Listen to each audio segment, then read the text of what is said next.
Président Fimbote, vous allez président de la parti politique Orange, parti politique vous êtes proche de UDPS, parti politique où il y a même à l'État. Na bokonzi au parti politique et si comme mokonzi yamboka abima lelo oyo makambo elo bomebele on a année 2020 ndenge moko lobaki eza année d'élection mais siko bato bako imaima bako monete mokonzi yambo bako ba mingi mais akosa eloko te bino bato bozali ko accompagner ye bozo répondre assurance ni boko pèse la population ou azali causer la ba réalisation o ezali ko uta et pas ya mokonzi mboka année où ezali année en action le quoi mokonzi mboka lobi dès le début de l'année le mois de janvier ayambi to monide ayambi ba ambassadeur nyonso ba partenaire ya mokili mobimba pour appeler sa programme naie ya ba activité ba action à mener année première chose à lobi là où ça la réforme ya climat des affaires. Deuxième chose, ça la réforme et la justice. Troisième chose, réforme et la santé. Quatrième chose, ça la agence la lutte contre la corruption. Et puis ça la création à 6 zones d'entreprise, 6 zones économiques dans la République démocratique Mobima. Et ça la 6 pour aider ma partenaire Union Soro ya Koutani na bango na mokili Mobima. En érotikoleka baya babanda ko s'implanter. Donc a lancé déjà les Cambouana et moto na moto, secteur na secteur, a aussi dit ça ma Cambouana. Bon, il est vrai, il y a l'action sous visible, palpable, concernant par exemple, Misala Noso à 100 jours à Lansaki, pour Nakolakisa, le Lengeni, volonté, pour détermination, il y a pour faire engager la population. Mais tout le monde était moi la misala mususu pokoso ezali. Yango pourquoi agence où il y a lutte contre la corruption, réforme et la justice ezako salama, batoana nyonso bazali bakozala soit impliqué, il y a dérangement à mosala où il y a lansaki, bazali soit impliqué dans makambo mafia, to corruption où il ralentir mosala mokonzi mboka, a soit qui engagement pe promesse na population. Batouana nyonso bakozala sanctionné par rapport à la réforme à parce que mokonzi mboka limité était l'action nyonso oya mené et bimon dirait ezali ba règlement des comptes et bimon dirait que aza contre qui que ce soit yé azali mokonzi mboka au-dessus de la mêlée. Donc ce qui fait que ezala sanction ezala likambu nini fait ça il faut ça na sous-bassement ya justice. Mais ce côté environnement politique, côté environnement judiciaire, la biso n'engezali, moyen penza mikado ya solo ezama ezalité. D'où il faut réforme de manière à ce que la sanction durable et pour qu'apopé sama et que mosala et que neliboso. Mon konzambo kazali conscient. La situation est en mboka n'engezali bikolo. Loko la bas na Congo bazali kolela. Likababa saute mouton, likaboso ki yanini, azali conscient na yango pas azali déterminé à même yango tina suka. Et 2020 oyo batonos baromona na bilan à fin de l'année bako réaliser que mokonzi mboka vraiment a frappé passer mosala na ekito. Ya solo mona mboka fiundo loboni olobi likambo ya action pesi ba détail mais eloko ba congolais ba cause lelo ezali telemona bango za la kotonda ba ko lela mingi. Ndenge nini bakotonda c'est parce que ba biloko tangi nyonso wana ezali malamu mais eloko liboso bala kokozela kolela nzala bakosi ekosila ndenge nini nzala ekomoni budget tozalaka nango mbala na mbala ezalaki ba 4 milliards 5 milliards mokonzi mboka déterminé budget gouverneur proposaki 7 milliards ye alobi budget 10 milliards. Donc ce qui fait que impact il y a augmentation budgétaire, on va nous sentir en mois de janvier, certainement, le salaire, dès que c'est qui est prévu, tôt, on est enseignant, tôt, mon salaire, salaire, donc, engagement financier, Oyo, et c'est l'année passée, et ça a été pour des contraintes budgétaires, mais cette année, ils allaient planifier, et ils ont bandasiko qu'on s'est exécuté. Vous comprenez? Et ils ont bandasiko qu'on s'est exécuté. Makama Moussala, il faut investisseurs Bakoma, Bakoya et Bazali Nanzela Bazakoya. Tant que Bakoya, je crois que Mokonzamboka, Yemoka Maloba, avec des mots précis, na mois de février à rencontre Mokezali, face à face na Bakinois, na face à face wana, à couper ça avec détail, Makabo Nyoso, où est le Robani pour la population, ba zonga na engagement oyo, parce qu'engagement na le Keïté Zali, confiance à Mokonzamboka Zali Makas. bazonga na kati engagement de manière à ce que bisonions sont mobilisés tokoka kolonga pour relever des défis parce que pour la mokonzi ya mboka il faut absolument des défis à la relever ensemble la population même pour être esengo na bango za la monnaie ya seulement na mboka na maloba na yo le beladi kambo etali réforme lelo bakongole bakotala bakomona ete mokonzi ya mboka aza na volonté ya kosala yango mwa kokoso ezali c'est-à-dire aza na majorité te bakale moko ezali po ete réforme wana esala malamu te lelo peuple congolais azwi mwa ndambo ya maloba peut-être mokonzi alobaki yango ke peut-être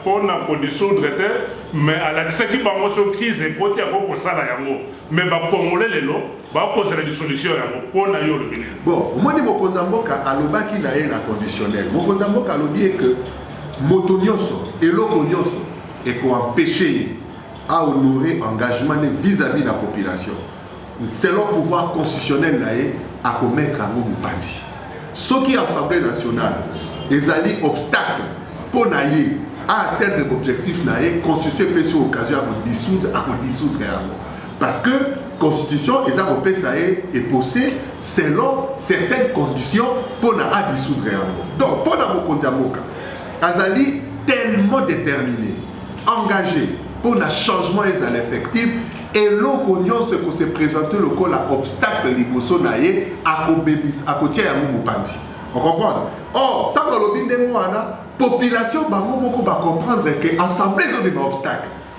omoni ye alobaki na sens ke eloko ozala odéranger mais population tomoni ke population sikoyo akomo sepela non il faut eloko wana elongwa il faut assembler wana ekeni donc wana sikoyo ezali réaction ya population mokonzi ya mboka constate alobi o namoni sikoyo ke likambo yango oyo nalobaki soki assemblée eza obstacle population akomo sepela donc il faut kotala likambo wana na pembeni sikoyo ocomprendre donc soki lelo assemblée eza obstacle la preuve c'est que mokonzi ya assemblée nationale azwi courage to kilo ya koréagir na makambo ya maloba ya mokonzi ya mboka likambo yango kosala yango te il faut apesa ye respect ya monene mpenza mokonzi soki alobi balobaka kaka iyo esuki ndenge wana soki il faut réagir na bavoi oyo constitution epesi yo soit na plénière soit na nini to réagir mais oko réagir individuellement te ndenge mokonzi ya assemblée nationale asalaki yango mais comme mokonzi ya mboka aza moto abwanya aza moto ayokaka aza moto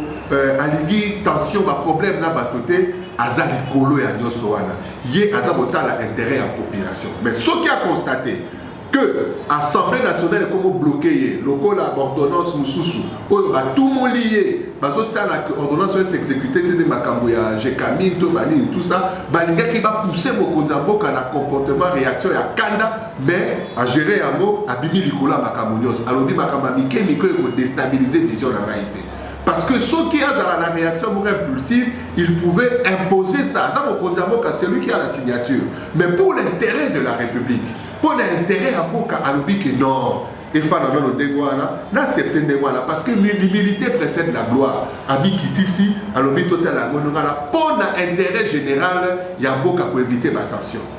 Mais ça, la bateau sous bazo souhaité. Justement dans ce bima, ceux qui a réagi de telle ou telle autre manière, babo ba pelissimoto, balamoko, metti ma vidéo comme bima ba mikolo, ba saut de mouton, tout ça, bazo tia ba commentaire, des locaux exatés, tout, ça comme on a des volonté, engagement, puis détermination pour qu'on pour trouver ma solution, il y a rapidité, il y a avancement économique, tout ça, ça comme on a ba la tête. Mais batoana baza kotia songi pour intoxiquer la population de manière à ce que biloko nyonso wana ebimisa image ya mabe ya mokonzi ya mboka et pourtant eza na bato oyo baza impliqué na biloko yango baza responsable ya biloko yango mais bazomibombana mpona basalir image ya mokonzi ya mboka mokonzi ya mboka aza conscient na nyonso wana mais biloko wana na année de l'action oyo azali déterminé soki eza assemblée nationale comme obstacle ekozala dissous ceux qui sont collaborateurs proches d'ailleurs, bakozala mise à l'écart. Ceux qui sont qui sont pour l'intérêt de la population, Bokondiamo Kazali prêt à prendre n'importe quelle décision essentielle pour la population congolaise à se retrouver. La seule monde namaye Mokondiamo Kosala. Et ça vraiment un impact, une visibilité selon ma lobaya congolais.